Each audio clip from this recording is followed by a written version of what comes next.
조현우 장로님께서 나오셔서 말씀 전하시겠습니다. 네, 하나님의 말씀 출애굽기 20장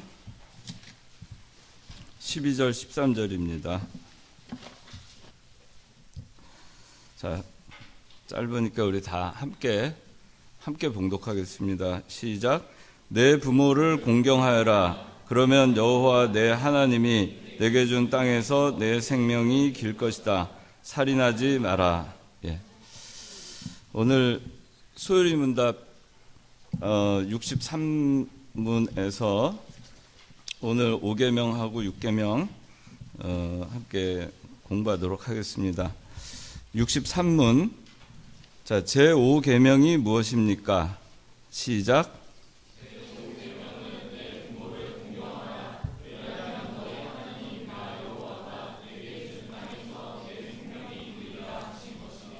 예, 제64문 제5계명이 명하는 것이 무엇입니까?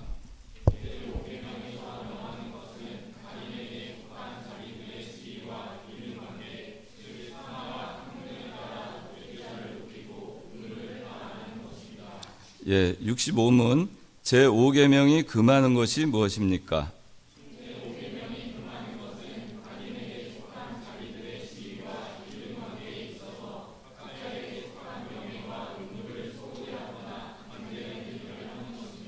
네, 우리 10계명, 5계명 뭐 다 잘 알고 있습니다. 내 부모를 공경하라. 그리하면 너의 하나님 나 여호와가 내게 준 땅에서 내 생명이 길리라. 그랬고 5계명에서 명하는 것은 인륜관계, 또 상하 평등을 따라 높일 자를 높이고 의무를 다하라 하는 것이고, 또 금하는 것은 인륜관계를 어기지 마라. 거기에 속한 그 명예와 의무를 소홀히 하거나 반대되는 일을 하지 마라. 이것이 이제 금하는 일입니다. 자, 1번 제5계명의 원리, 다 같이 1번 다 같이 읽어보겠습니다. 시작. 하나님 형상대로 지음받은 이웃, 인륜에 대한 첫 계명. 태어나 맨 처음 갖는 인간관계를 바로 하여야 그 이외 이웃 육적 출생 통해 부모와 영적 출생 통해 하나님과 관계가 형성.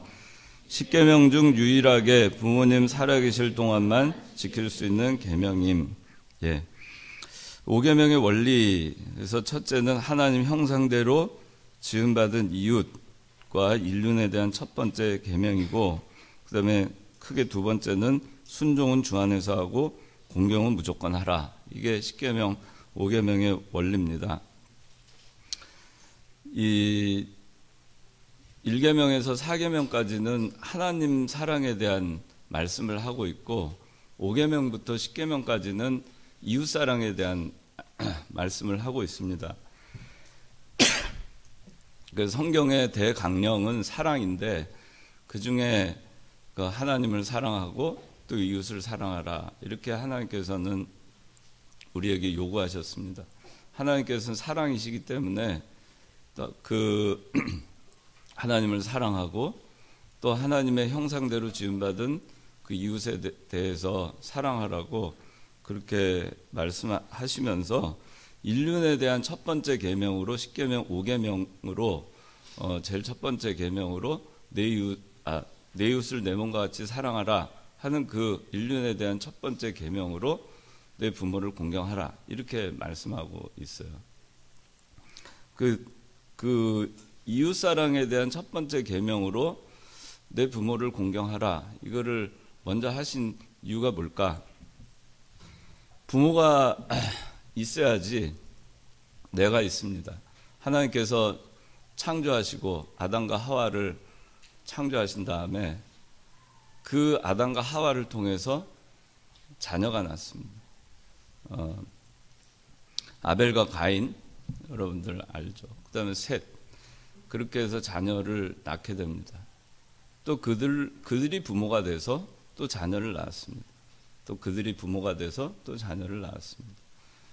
여러분들이 존재하는 것은 부모가 있기 때문입니다.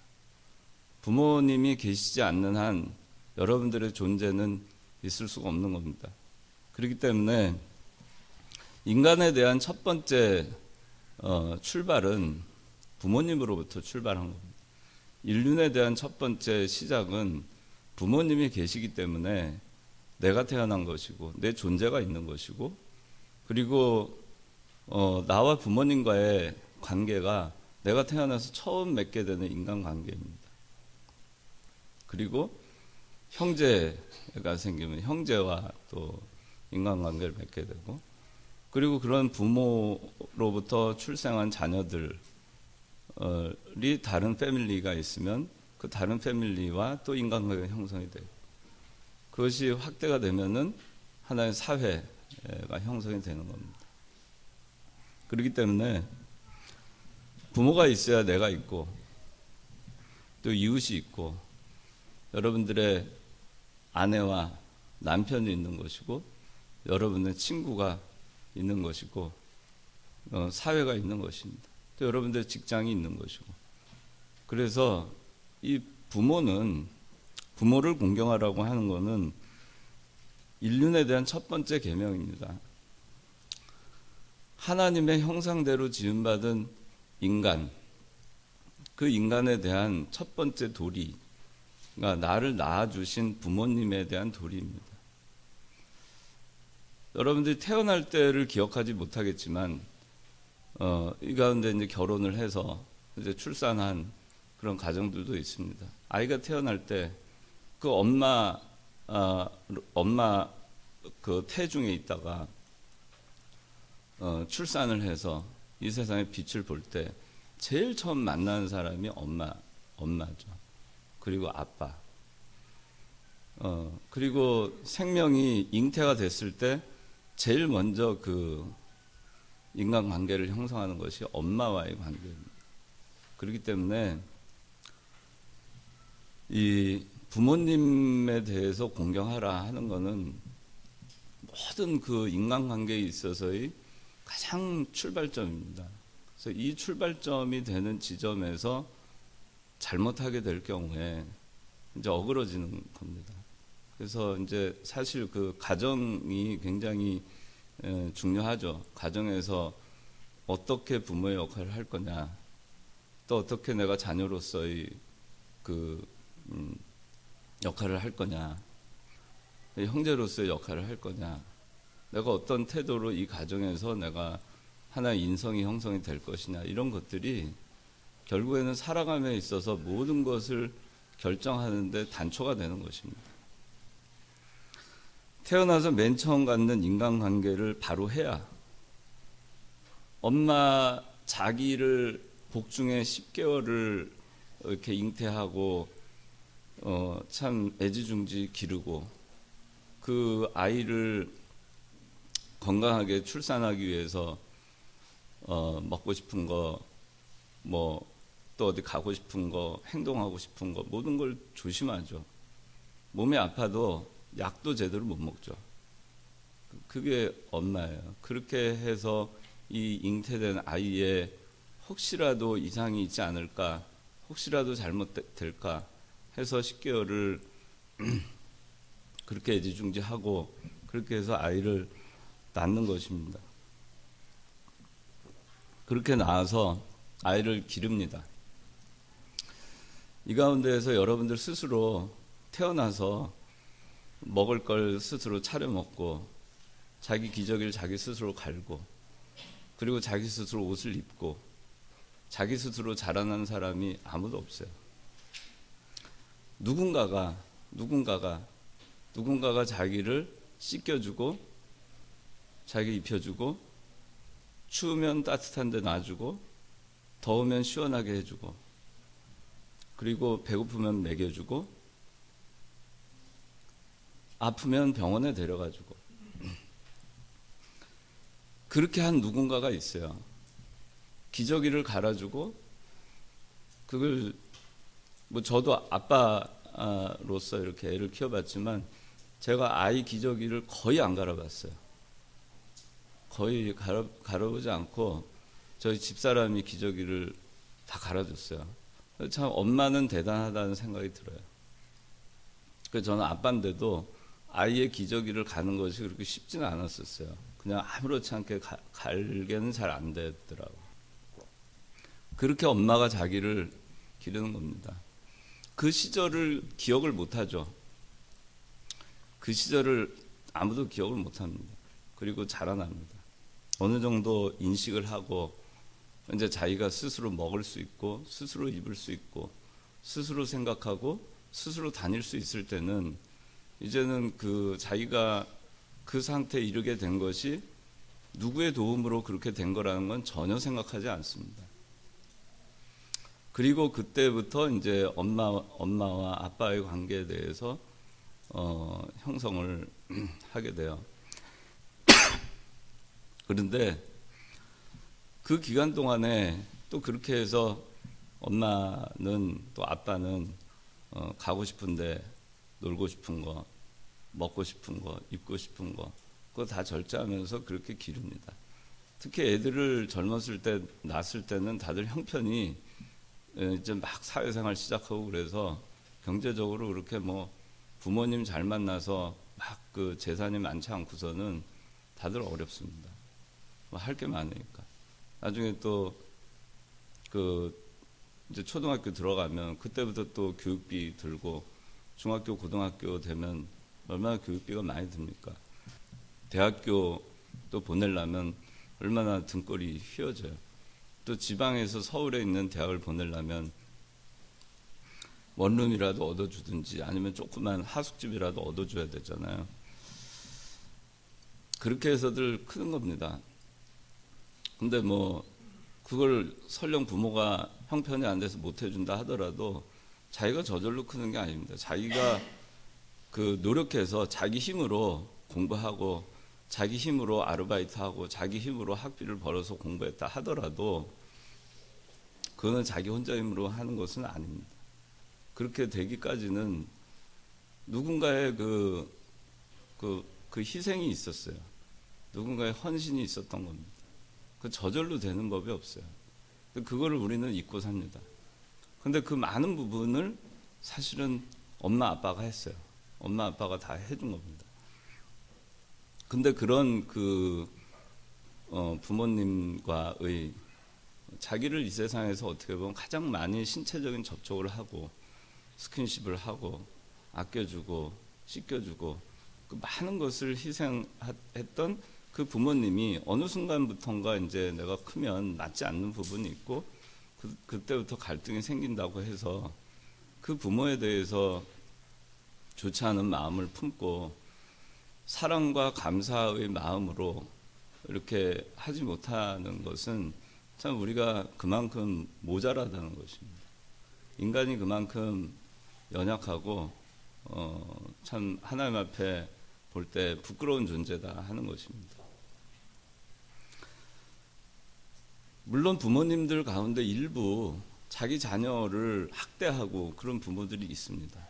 뭐 요새도 얼마 전에도 양자인가요? 이렇게 해가지고 6살짜리 아동을 학대해서 죽게 하고 시신을 훼손하고 해서 체포된 부부가 있었죠. 양부모. 그리고 그 친모가 있었죠. 거기에 대해서 우리는 많은 생각을 하게 됩니다. 그러나 기본적으로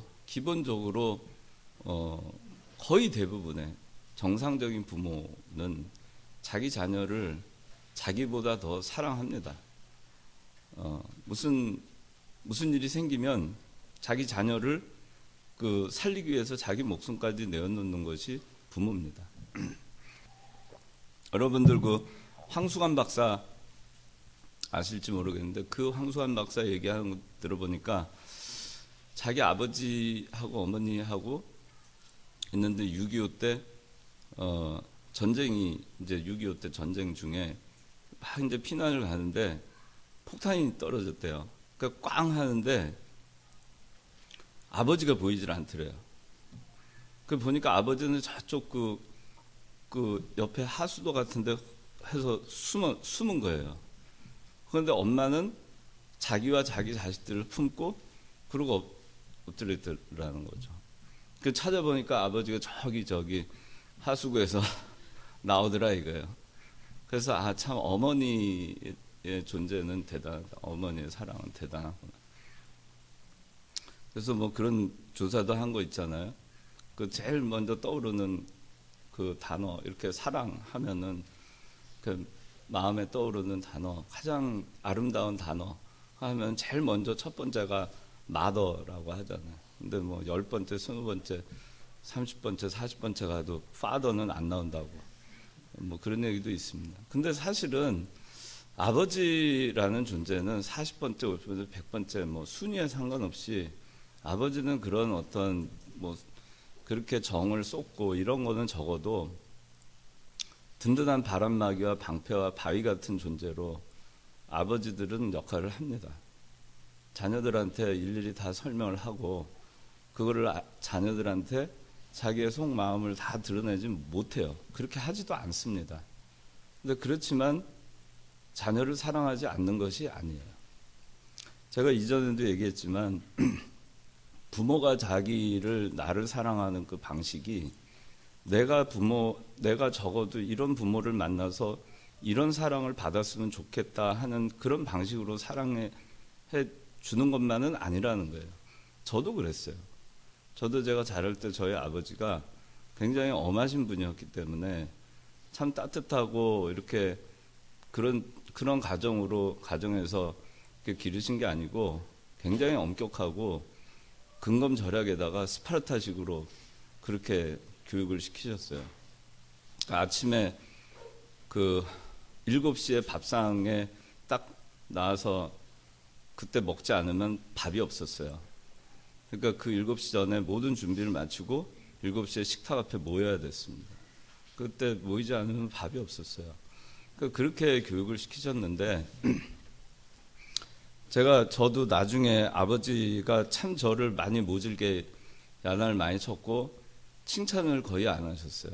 그래서 저는 항상 뭐가 배가 고팠냐면 아버지한테 인정받는 거가 참 배가 고팠어요.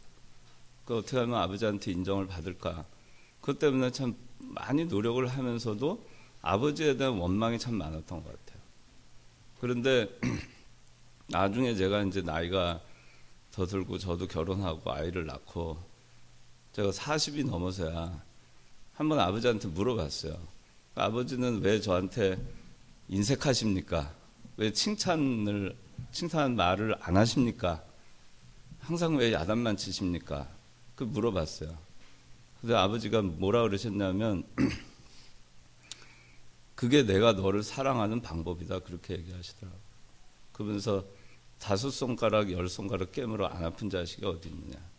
근데 보면은 다른 형제들은 굉장히 참 많이 베풀어 주셨는데 제가 생각할 때는 저한테는 굉장히 엄하셨어요.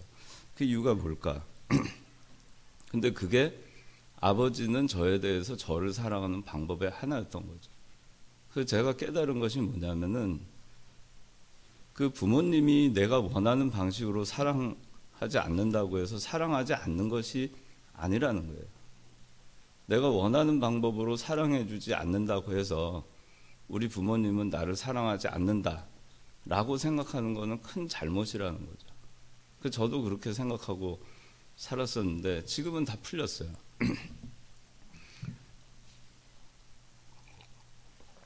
그래서 여러분들이 여러분의 방식으로 부모님이 여러분을 사랑해 주지 않아도 그래도 부모님은 아마 여러분들이 부모님을 생각하는 것 그 훨씬 이상으로 여러분들을 사랑하고 여러분들을 위해서 기도하고 아니면 교회를 다니지 않더라도 여러분들을 위해서 안타까워하고 여러분들이 잘 되기를 바랄 겁니다. 그런데 그렇게 해서 맺어진 그런 부모, 육적 출생을 통해서 맺어진 부모와 관계를 바로 하지 못한다. 그런 부모조차도 공경하지 못한다면 부모보다도 세상에 어느 누구가 자기를 위해서 그렇게 해준 사람이 어디 있어요? 저는 저희 아이들한테도 그렇게 얘기합니다. 아주 냉정하게. 큰애가 한 번은 독립을 하겠다고 그랬어요. 뭐 어떤 독립이었냐면 자기가 갈 길에 대해서 타치하지 말라 이거예요. 그래서 제가 그러면은 네 마음대로 이제 가는 거다. 네가 모든 책임을 지는 것이다. 그렇기 때문에 내가 경제적인 재정적 서포트도 다 끊겠다 그랬어요. 그것이 진정한 독립이다. 네가 재정적으로 단 1원이라도 아빠한테 도움을 받는 한 너는 아빠로부터 독립할 수 없다 그렇게 얘기했어요. 네 마음대로 해서는 안 된다. 근데 우리가 그런 생각을 합니다. 부모님이 그렇게 얘기할 때 혹시 부모님이 나를 사랑하지 않는 것은 아닐까? 그런데 그건 아니에요. 저도 그렇게 얘기를 아주 냉정하게 했지만 그러나 이 아이가 정말 잘 되기를 바라고 있었고 항상 그렇습니다. 또 잘못된 길을 갈 때도 그냥 그 길을 잘못된 길을 가는 것을 그냥 보고 있을지라도 그 아이가 잘 되기를 항상 속으로는 기도하고 그걸 바라고 있어요. 왜냐면은 그것을 그냥 하지 마라 그렇게 하면 반발할 수 있고 또 자기가 잘못한 것을 통해서 자기 스스로 깨달아야 되니까 좀 시간이 걸리고 돌아가더라도 그게 낫다라고 생각하는 거죠. 하여튼 그렇습니다. 부모는 그래요. 그래서 그런 그 부모의 심정을 여러분들이 다는 이해를 못할 겁니다. 그러나 이 세상에 부모님만큼 아무리 모질게 여러분들 한다 하더라도 여러분들 어려서 태어나서부터 일단 여러분들의 존재를 만들어준 분들이고 그리고 나서 여러분들 길러주신 여러분들이 아무것도 모를 때 모든 돌봄이 필요할 때 그 돌봄을 주셨던 분들 그런 분들이 부모님 말고 또 누가 있을까? 그 이상 여러분들 인생에 영향을 끼치고 도움을 주고 희생하는 사람들이 부모님 말고 이 세상에 누가 있겠어요? 한번 생각을 해보세요. 여러분들의 정말 절친이 그만큼 해줄까? 여러분들의 남편과 아내가 정말 그만큼 할까? 사회에 어느 정말 여러분들의 멘토라고 하는 어떤 사람이 있다면 그 사람이 그렇게 해줄까? 그런 사람이 없어요. 그럼에도 불구하고 그런 부모에 대해서 제대로 하지 못한다면 그 사람이 그 다음 단계의 인간관계를 어떻게 제대로 할 수 있겠는가 하는 겁니다. 그럼에도 불구하고 나는 제대로 할 수 있어 라고 하는 거는 잘못된 거예요. 부모님한테 제대로 하지 않으면서 다른 사람들에게 잘하려고 하는 것은 어불성설입니다. 그거는 잘못된 거예요. 먼저 부모님을 공경하세요. 부모님을 공경하고 왜?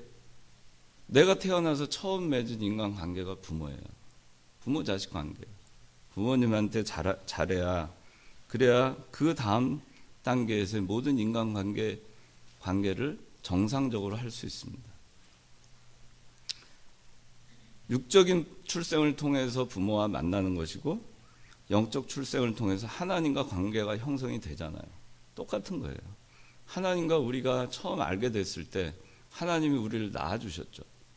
마찬가지예요. 우리가 낳은 것이 아니에요. 우리가 낳아진 것도 아니고 우리가 스스로 낳은 것이 아닙니다. 하나님이 우리를 낳아주셨고 부모님이 우리를 낳아주셨어요. 그러면서 영적인 하나님과의 인격적 관계, 육적인 부모님과의 인격적 관계가 시작이 되는 것입니다. 이게 처음이에요. 첫 출발이에요. 그리고 십계명 중에서 유일하게 부모님 살아계실 동안만 지킬 수 있는 계명이 5계명입니다. 내 부모를 공경하라. 부모님이 계셔야 공경을 하죠.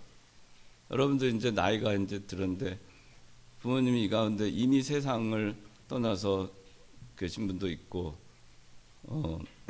그렇잖아요. 부모님은 살아계실 동안만 공경할 수 있어요. 십계명의 열 가지 계명이 있지만 나머지 9가지 계명은 여러분들이 생명이 다하는 그 순간까지 할 수 있는 것들이에요. 근데 5계명은 그게 아니에요. 여러분들의 생명이 다하는 순간까지가 아니라 여러분들의 부모님의 생명이 존재하는 때까지만 할 수 있는 거예요. 그러니까 시간이 없는 거예요. 시간이 없어요. 나중에 내가 부모님한테 돈 많이 벌어서 잘해야 되겠다, 그런 생각하지 마세요. 지금 해야 되는 겁니다.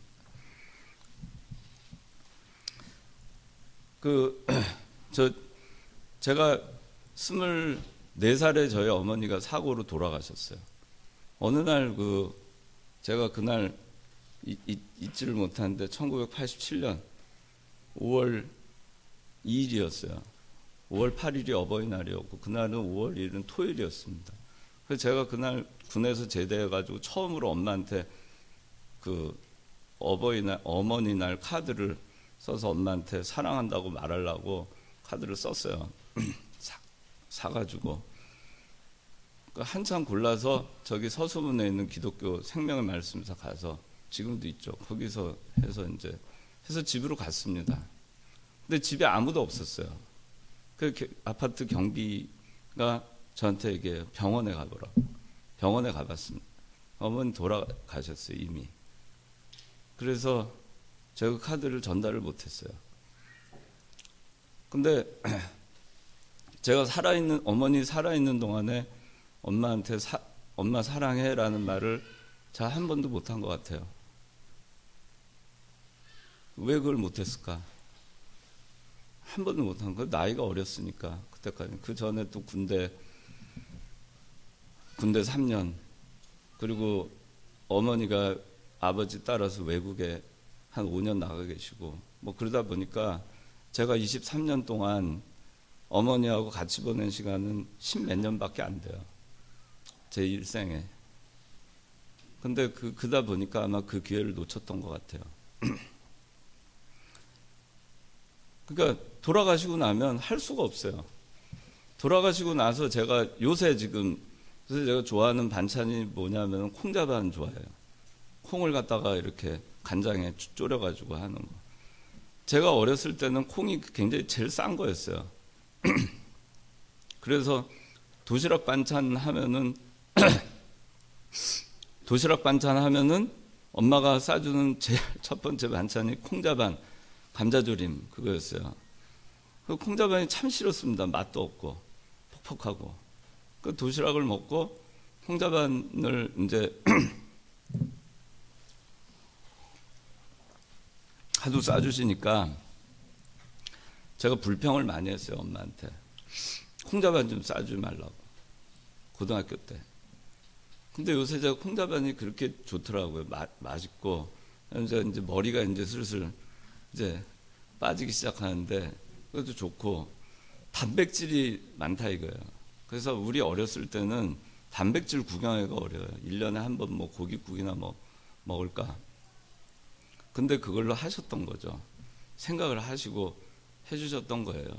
살림은 어렵고. 옛날에는 다 못 살았어요. 70년대 우리나라가 국민소득이 500불도 안 됐어요. 1인당 국민소득이. 그러니까 근데 지금 생각하면은 그거 고맙잖아요. 그렇죠? 엄마 참 콩자반이 맛있어. 그땐 몰랐는데 그 얘기를 하고 싶은데 그 얘기를 들어주실 분이 없어요. 엄마 참 그때 참 내가 투정한 거 불평한 거 미안해. 그 얘기를 하고 싶은데 그 얘기를 들어주실 분이 없어요. 그러니까 여러분들이 살아계실 때 표현을 하시고 부모님한테 잘 공경해야 됩니다. 내가 형편이 어려워가지고 못한다 하는 소리 하지 마세요. 우리가 하나님 아버지 앞에 헌금을 할 때도 인색함으로 하지 말라, 그렇게 말씀하잖아요. 부모한테 하는 것도 마찬가지입니다. 내 쓸 거 다 쓰고 부모님한테 하려면 할 게 없어요, 진짜. 근데 옛날에 부모님은 어땠어요? 먼저 우리들 쓸 거 다 쓰고 그도 없어가지고 없는 대로 부모님은 못 입고 못 먹고 그렇게 하셨죠. 그게 여러분도 엄마 아빠가 되면 아마 그걸 알 겁니다. 그렇게 했는데 우리는 어떻게 해요? 내 먹을 거 먹고 입을 거 다 입고 남는 거 가지고 부모님 하려니까 없어요. 줄 게 없어요. 그러니까 인색함으로 하면 안 됩니다. 내가 없어서 못하는 게 아니에요. 돈을 내가 못 벌어도 할 수 있는 게 많아요. 전화라도 자주 하고 안부 인사라도 자주 여쭙고, 또 부모님이 빈부귀천 뭐 사회 뭐 어떤 위치에 있든 부모님이 나쁜 부모든 좋지 않은 부모든 다른 사람들한테 손가락질 받는 부모라 해도 자식은 부모를 인정해 줘야 돼요. 자식만큼은. 같이 부모님 뭐 그게 아니고 자식은 부모를 인정해 줘야 됩니다. 감사해야 되고 칭찬해 주고, 그렇게 하면 부모와 자식과의 관계도 개선이 될 수 있어요. 여러분들은 이제 다 컸어요. 부모님이 뭔가를 변화하고 부모님이 바뀌어지기를 기대하지 마세요. 여러분들의 부모는 나이가 이미 많아서 바뀌기가 쉽지 않아요. 여러분들이 하면 돼요. 그럼 부모가 여러분들이 하는 태도가 바뀝니다. 저도 그랬어요. 제가 40 넘어서 아버지에 대한 태도를 바꿨어요. 제가 어린아이 같이 아버지한테 대하기 시작하니까 아버지가 저를 자식처럼 대했어요. 편하게. 제가 아버지를 도리에 의해서 자식된 도리로서 해야 되는 의무에 갇혀서 의무적으로 전화도 드리고 무슨 명절 때 전화 드리고 용돈 드리고 하니까 마음이 힘들었죠. 그런데 어린아이 같이 아버지한테 표현을 하니까 아버지도 저한테 그렇게 하시더라고요. 편해졌어요. 그러니까 여러분들이 부모님 살아계실 동안에만 할 수 있는 계명이 5계명입니다. 잘하세요. 순종은 주 안에서, 공경은 무조건 하라고 했습니다. 순종은 주 안에서 해야 됩니다. 공경은 무조건입니다. 공경한다는 것은 존중하는 거예요. 존귀히 여기는 거예요. 부모님이 잘났든 못났든 한 부모로서 그 자체로서 된 거예요. 더 뭘 바라겠어요. 그냥 내 엄마고 내 아빠면 됐어요. 그걸로 존중하고 존경하세요. 그러면은 그게 하나님이 우리에게 원하시는 겁니다. 근데 순종은 주 안에서 하라 했죠. 주 안에서. 그 얘기는 공경하지 말란 얘기 아니에요.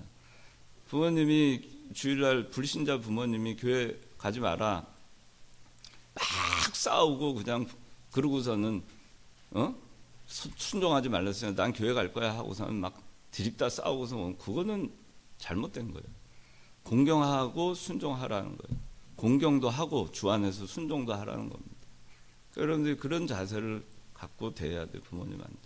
불량하게 하면 안 돼요. 하나님 말씀 지킨다 하더라도 부모님한테 공손하고 어머니 그래도 제가 다녀올게요. 아빠 제가 그래도 다녀올게요. 미안해요 아빠.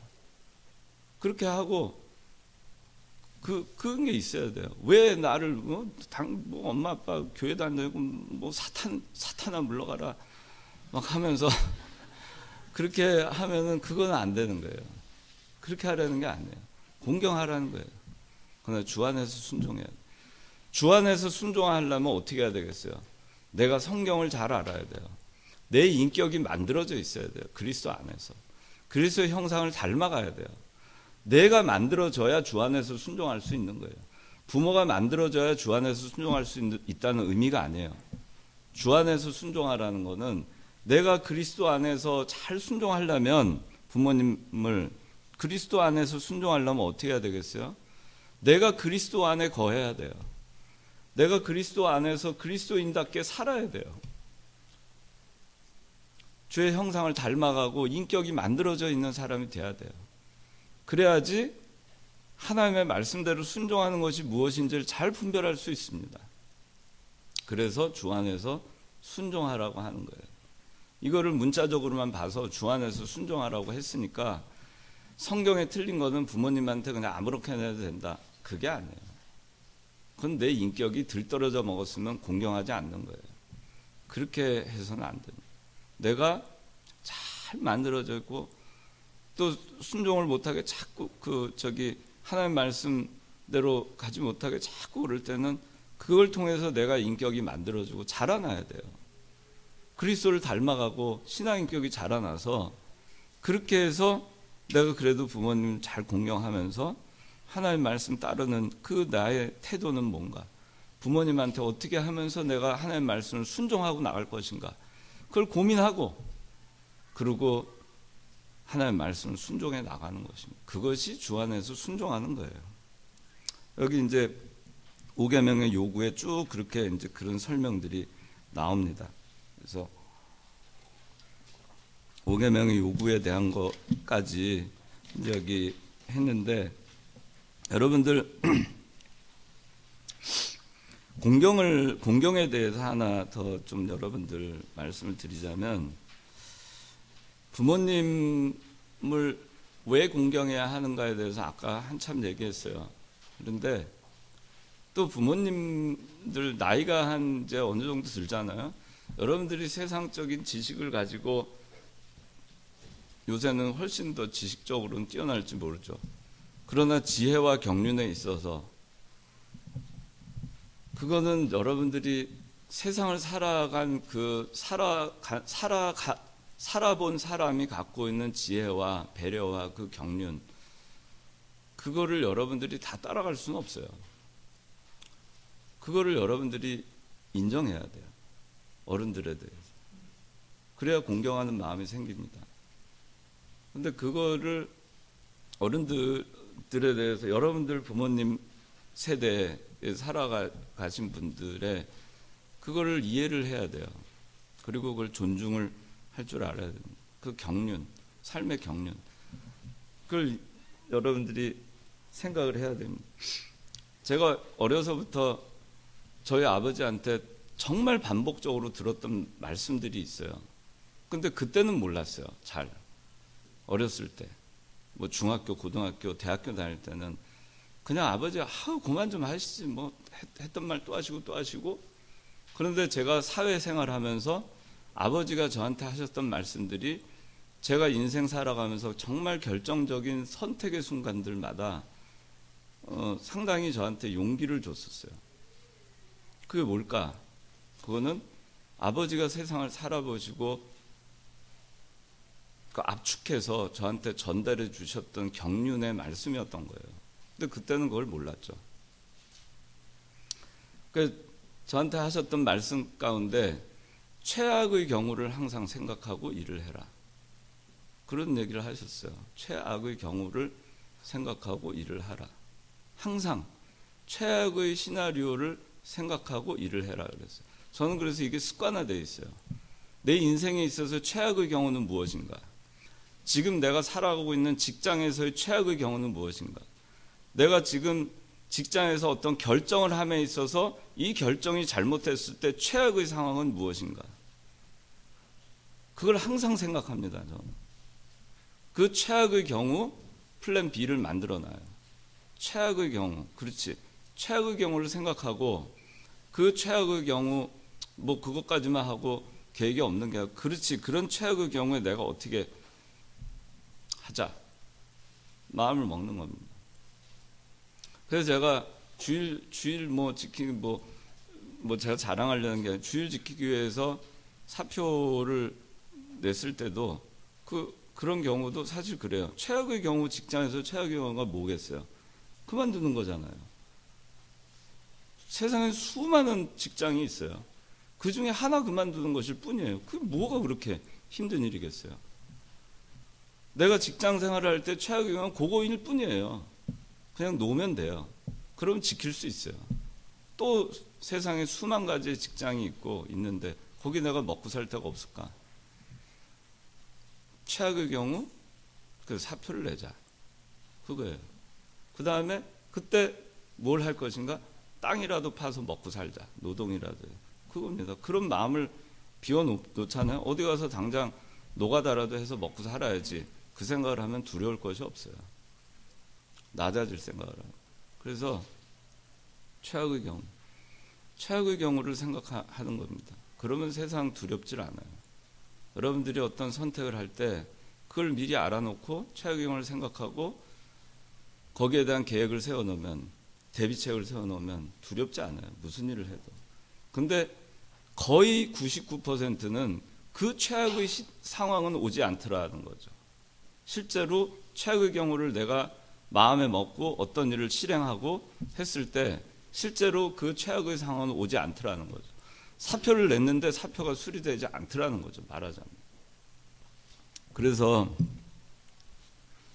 어른들의 그 경륜을 가벼이 생각하면 안 됩니다. 그 말 한마디를 가벼이 생각하지 말고 여러분들의 부모님이 아무리 무식한 부모라도 여러분들보다 인생을 더 살았어요. 그 인생의 경륜에서 배어나온 그 말 한마디는 무엇인가 여러분들의 삶에 도움이 될 것입니다. 또 최선을 다하고 나머지는 하나님께 맡겨라. 그런 말씀 많이 하셨어요. 그것도 참 많이 도움이 됐습니다. 항상 최선을 다하자. 그리고는 내 손을 떠난 거예요. 그 다음은 하나님이 하실 일이에요.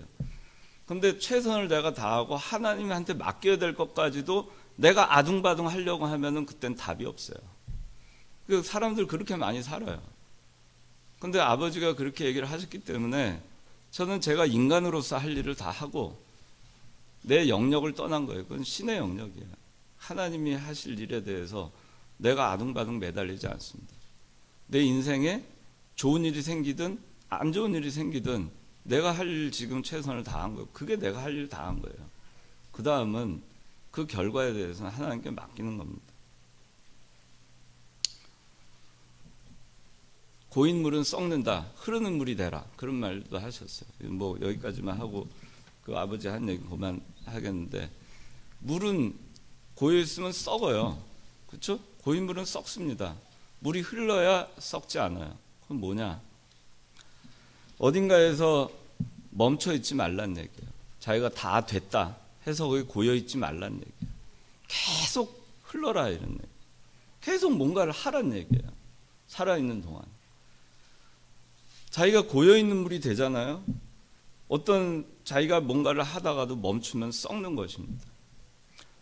세상에서 은퇴를 하고 나서 이제 모아놓은 재산을 가지고 죽을 때까지 놀고 먹고 사는 사람들이 있어요.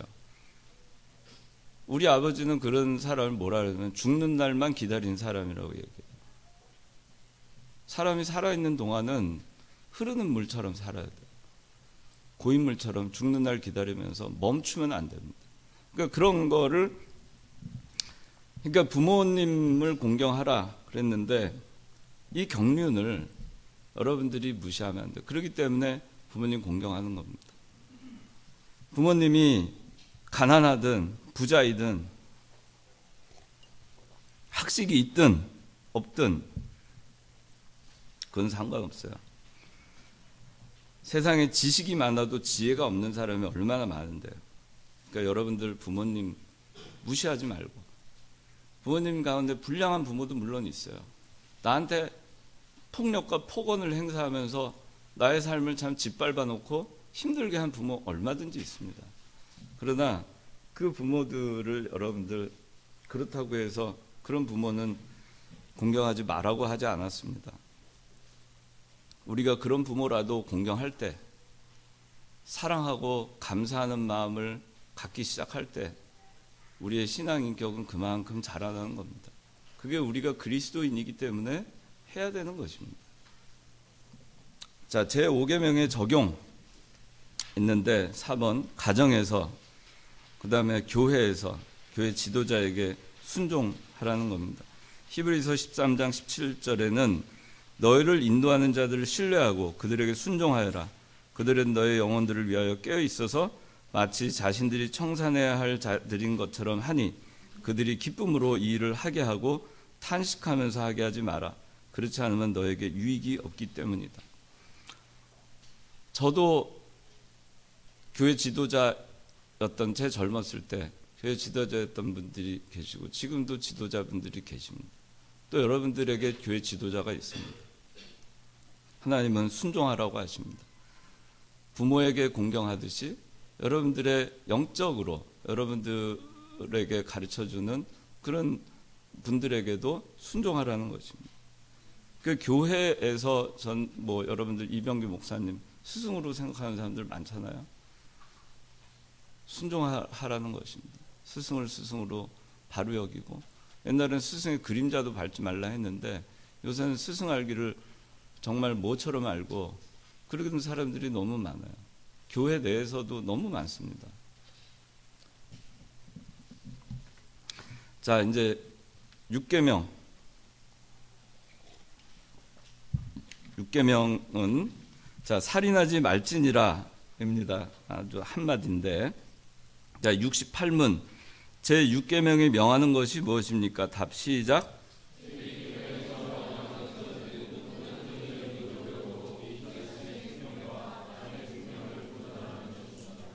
예, 자신의 생명, 남의 생명을 보존하라 그 얘기입니다.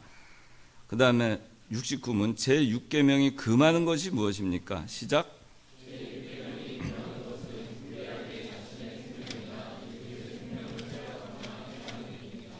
예, 살인하지 말라. 자, 1번 제 6계명의 원리는 하나님의 형상인 사람을 귀하게 여기라. 하나님께서 우리의 생명을 귀하게 여기심은 그리스도의 대속적인 죽음으로 증명하셨습니다. 그 다음에 인간을 존중하라. 생명경시 안 된다. 그게 6계명의 원리입니다. 그 다음에 하나님의 형상, 영적인 면, 도덕적인 면, 인격적인 면이 있습니다. 이 하나님의 형상을 갖고 있는 사람의 생명을 귀하게 여겨라. 그것이 6계명의 원리입니다. 인간을 존중해라. 생명경시는 안 된다. 그 얘기입니다. 자, 제 6계명의 요구. 첫째는 살인하지 말라.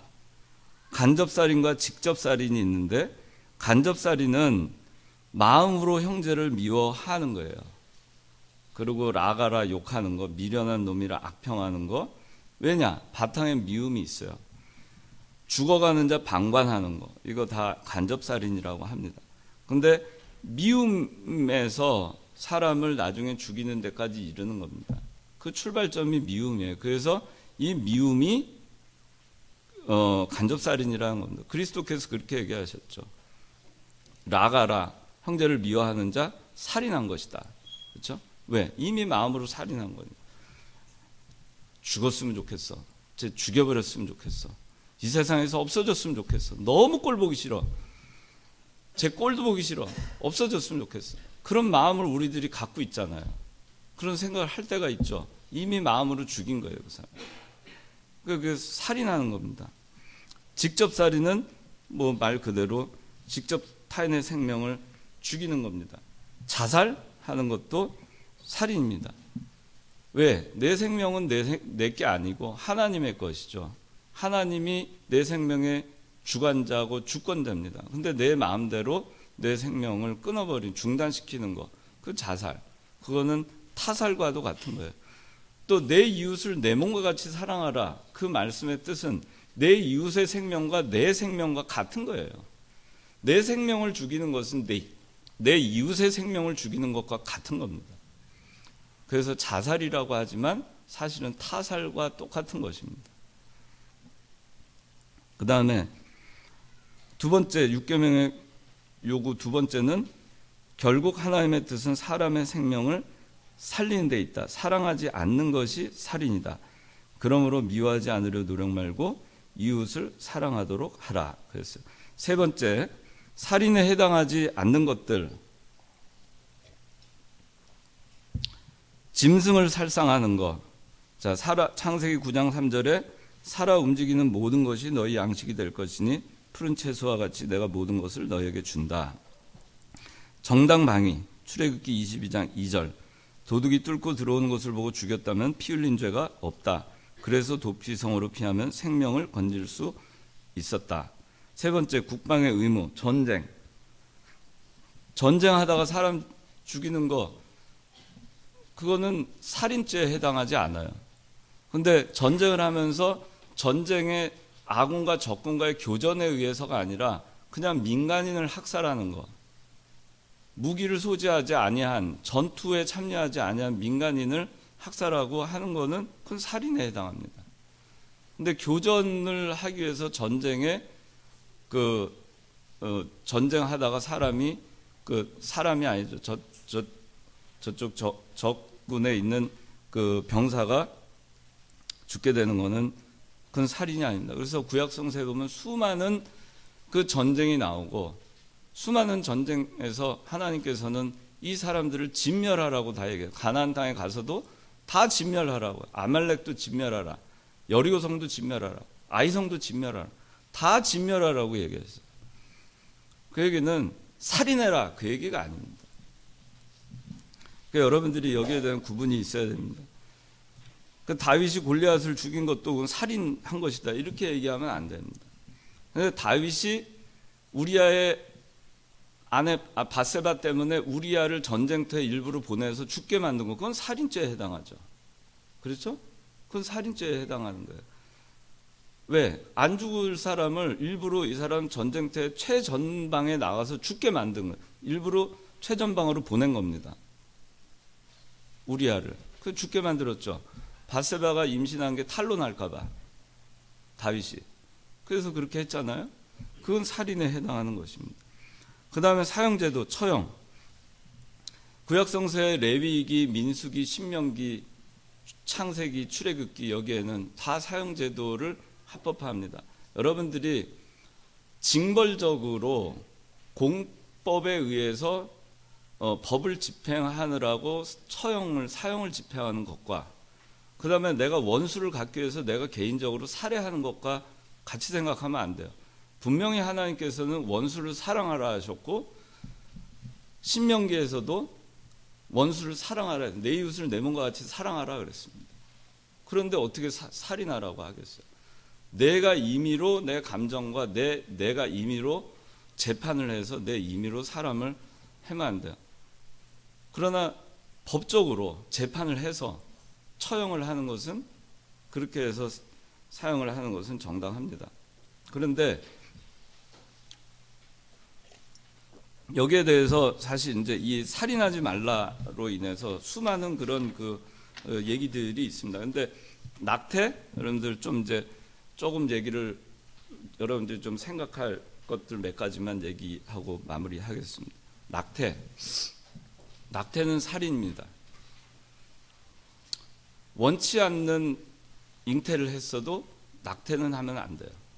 그러니까 여러분들이 그만큼 얼마나 이거 신중해야 되는가 우리가 그걸 여러분들이 생각을 해야 됩니다. 근데 또 요새는 세상이 험하니까 정말 저 원치 않게 잉태를 하게 되는 그런 사람들이 있어요. 그러면 어떻게 할 것이냐? 그래도 낙태하면 안 됩니다. 근데 우리나라 법은 그런 경우에 낙태를 허용하고 있어요. 병원에 가면 그런 경우는 낙태를 해줍니다. 어떤 폭행을 당했거나. 근데 성경에는 그런 예외적인 경우를 인정하지 않습니다. 일단 생명이 잉태된 순간 그것은 하나님이 허락하신 자도 하나님이시고 욥이 그러잖아요. 취하신 자도 하나님이시다. 생명을 허락하신 분도 하나님이고 생명을 취하실 분도 하나님이에요. 내가 임의로 그 생명을 취할 수가 없습니다. 하나님께 맡겨야 돼요. 그걸 통해서 수많은 고통이 따르죠. 그 인생에. 그렇다 하더라도 그것이 그 생명을 죽여도 된다는 걸 합리화할 수 없어요. 내 인생이 편안하기 위해서 한 생명을 없앨 수는 없는 거예요. 그럴 수 없는 거죠. 그 다음에 그런 거 있습니다. 아이가 이렇게 요새는 하도 기술이 발달해가지고 초음파 찍어보면 아이가 기형인지 무슨 질환이 있는지 그런 걸 다 사전에 파악이 됩니다. 그러면 이 아이가 태어나서 얼마 못 살 것 같아요. 그러면은 낙태를 합니다. 우리나라 법에서 그것까지 허용합니다.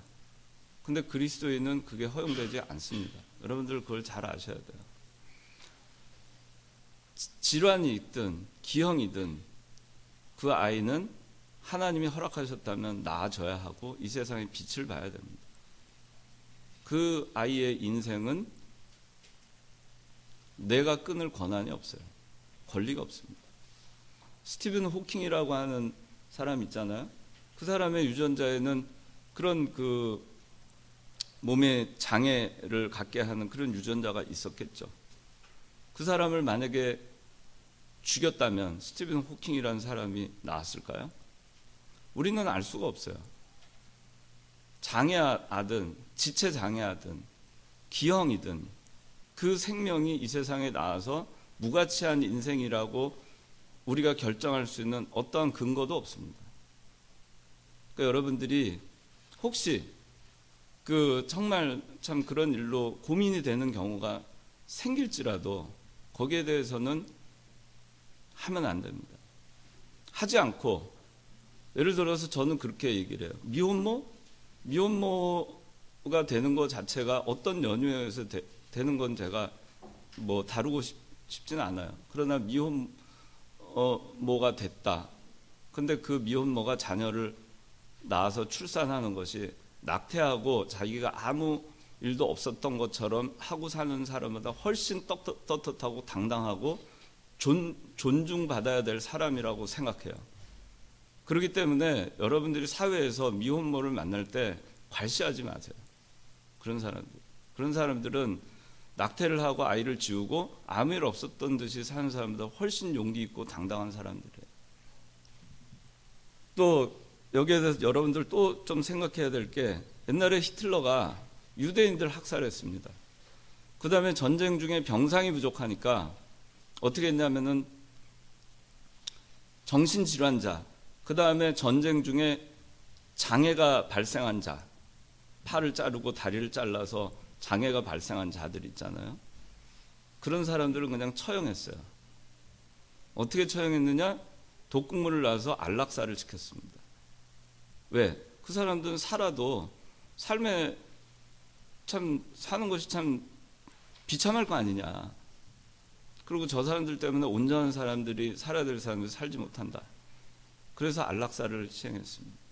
유태인은 문제가 있는 하급 인종이라고 해가지고 학살을 자행했어요. 우리는 한 생명에 대해서 그 생명이 고귀하다는 생각을 가져야 되는, 생명 그 자체가 그 사람의 신분과 그 사람의 지위와 그 사람의 어떤 환경과 그 사람의 장애와 그 사람의 질병과 그런 거 구분해서는 안 됩니다.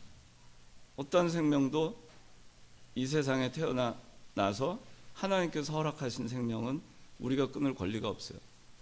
나보다 열등하다고 해서 그 사람은 이 세상에 살 가치가 없다라고 판단해서도 안 됩니다. 그 다음에 존엄사, 안락사 문제가 있어요.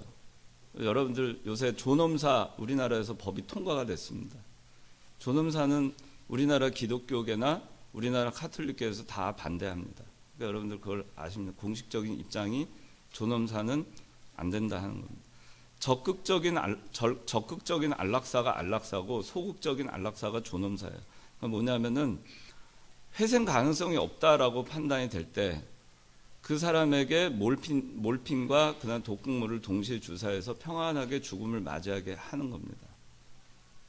의사가 처방을 해서 생명을 인위적으로 단축시키는 겁니다. 그게 안락사예요. 존엄사는 뭐냐면은 무의미한 연명치료를 중단하는 것이 존엄사예요. 그래서 사람이 뇌사상태다, 식물인간이다, 그러면은 그거를 굳이 인공호흡기에 연결을 하고 그 다음에 인공심장으로 펌프를 하고 그렇게 해서 생명을 연장할 필요가 있느냐? 그건 중단하자. 그게 존엄사예요. 연명치료를 중단하는 거. 우리나라에서 그 법이 통과가 됐어요. 2018년부터 1월부터는 그렇게 해도 살인죄에 해당하지 않아요. 예전엔 살인죄였어요, 그것이. 근데 이제 그렇게 됐는데 성경적으로 참 이게 참 논란이 많습니다. 도대체 어디까지 허용해야 될 것이냐. 기독교계에서도 논란이 많지만 그러나 존엄사는 여전히 하나님이 허락하신, 인류에게 허락한 정상적인 의료 기술을 통해서 생명을 연장할 수 있음에도 불구하고 인위적으로 중단하는 것은 생명을 끊는 것과 같다, 그렇게 보는 것입니다. 그래서 존엄사도 이 살인하는 거, 살인하지 말라에 해당합니다. 그런 얘기가 있어요. 지금 뇌사 상태에 있는데, 뇌사 상태에 있어요. 근데 의료 기술이 발달을 해서 그 그 사람을 그 인공호흡으로 생명을 연장하고 있던 그 사이에 기술이 발달해서 그 사람을 회생할 수도 있지 않느냐, 그런 얘기도 있어요. 그러니까 뭐 여러 가지 논란들이 있습니다. 그 다음에 2009년도에 세브란스 병원에서 어느 할머니, 이제 가족들이 대법원까지 가가지고 인공호흡기 떼어달라, 안 떼어주니, 그래서 대법원에서 떼도 좋다 판결이 내서 뗐잖아요. 그 바로 돌아가실 줄 알았어요. 바로 안 돌아갔어요. 그게 또 문제가 됐습니다. 과연 인간이 이 사람의 생명이 지금 뇌사 상태나 그 다음에 식물인간 상태라고 해서 이 사람이 정말 의식이 없는 것이라고 판단할 수 있는 과학적 근거가 무엇이냐? 어느 누구도 그 사람은 잠재적으로 살아있는 거예요. 영혼도 아직 떠나가지 않은 것입니다. 하늘나라로 가지 않은 상태예요. 그렇죠? 그런데 그걸 끊어버리는 것이기 때문에 안 되는 것입니다. 여러분들이 이런 것에 대해서 정확하게 알아야 되겠고, 그 다음에 그 복제인간에 대한 얘기, 또 배아줄기세포, 뭐 성체줄기세포, 그렇게 해서 앞으로 인간 그 뭐 치료를 그 하는 거 있잖아요. 근데 거기에 대해서 여러분들이 분명하게 알아야 되는 거는, 기독교계에서의 공식적인 입장은 뭐냐면 배아줄기세포로 해서 그 복제하는 거는 안 되는 거예요. 성체줄기세포로 하는 거는 기독교계에서도 인정합니다. 이거 여러분들 잘 모르겠죠? 뭐가 뭔지. 그렇게 알고 계세요. 그래서 배아줄기세포는 간단하게 얘기하면 말하자면은 그 하나의 생명체죠. 난자하고 정자하고 수정을 하면은 수정체는 하나의 생명체입니다. 수정하는 순간 세포 분열이 일어나요.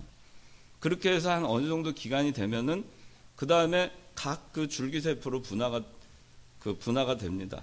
거기서 이제 뭐 어떤 건 귀로 가고 어떤 건 눈이 되고 어떤 건 몸이 되고 어떤 건 장기가 되고 그렇게 다 되는 거예요. 그런데 그거를 의료계에서 많은 사람들이 그게 이제 줄기세포에서 실제로 그 자기 장기로 분화되기 전에는 그냥 세포 덩어리에 불과한 것이지 생명체가 아니다, 이렇게 얘기를 해요. 그런데 기독교계에서는 수정이 되는 순간부터 하나의 생명체로 보는 거죠. 그렇기 때문에 근데 배아줄기세포라고 하는 거는 그 수정이 된 그 수정란에서 줄기세포를 추출해 가지고 나머지 그 수정란에 나머지 줄기세포는 다 죽이는 겁니다. 그러면 한 생명이 거기서 귀로 분화될 그런 줄기세포만 빼내고 나머지 세포는 죽이면은 귀는 이렇게 해가지고 귀 해서 이제 귀 갈아 끼울 수 있겠지만은, 그러나 그 생명은 죽은 거죠. 그래서 배아줄기세포는 안 되는 거예요. 그 다음에 복제하는 것도 안 됩니다. 복제도 똑같아요.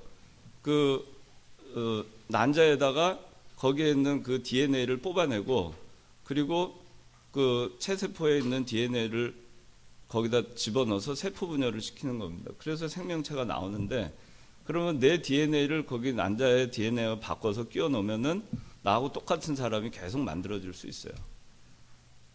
그래서 그 생명 윤리에 어긋난다. 그걸 못하게 하는데, 이제 우리나라도 배아줄기 세포 연구를 제한적으로 허용을 했어요, 이제. 그러니까 세상이 앞으로 어떻게 될지 알 수 없습니다. 이미 동물들 같은 경우는 뭐 복제양, 돌리, 무슨 뭐 라이거, 그 다음에 강아지, 이렇게 해가지고 다 복제하잖아요. 이런 방법으로. 그래서 이런 것들 여러분들이 알고 있어야 됩니다. 얼마나 생명에 대해서 지금 우리가 심각하게 생각을 해야 되는가. 그 다음에 이종 교배를 합니다. 예를 들어서 소의 그 난자에다가 사람의 DNA를 끼워 넣습니다. 그러면 거기서 세포 분열이 일어나 가지고 거기서 줄기세포를 추출해서 하나의 장기를 만들어내요. 근데 그렇게 해서 실제로 이종 교배를 통해서 생명체가 만들어진 짓는 예들이 이미 나와 있어요. 이미 그런 연구들이 진행됩니다. 그래서 이제 어떻게 될지 알 수가 없습니다. 그런데 여러분들이 여기에 대해서 경각심을 갖고 있어야 돼요. 세상이 어떻게 지금 이 변화되고 있는가. 자, 오늘 좀 많이 했는데 사형제도 하나만 더 얘기할게요. 사형제도. 여러분들 유영철 알죠? 강호순 알죠? 강호순 들어봤어요? 강호순이라고 사이코패스로 이렇게 한 사람 있죠. 아무 죄도 없는 여성들을 한 7명을 부녀자들을 그냥 버스 정류장에서 만나서 납치해서 살해하고 7명을 살해를 했어요. 연쇄살인을. 이전에 일면식도 없던 여성들을. 근데 거기에 대한 죄의식이 없습니다, 이 사람이. 그래서 지금 청송교도소에 가 있어요. 무기수로 있습니다.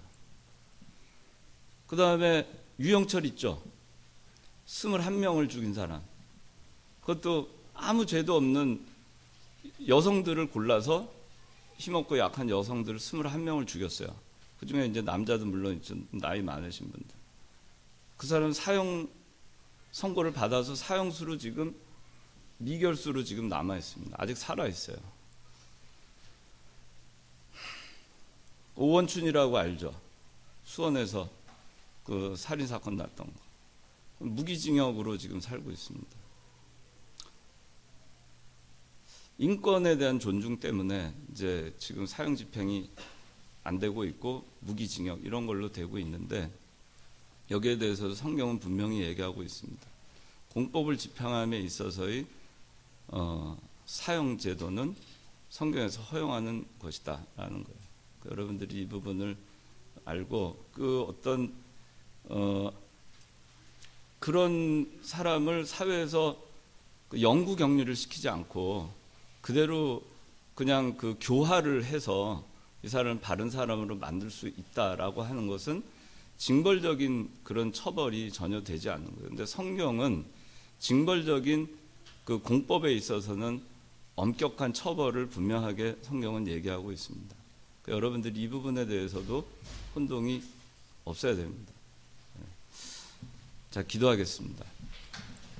하나님 아버지, 오늘 내 부모를 공경하라, 그리고 살인하지 마라, 이 두 가지 말씀을 통해서 저희가 많은 것을 또 생각하고 배울 수 있게 해주신 것 감사합니다.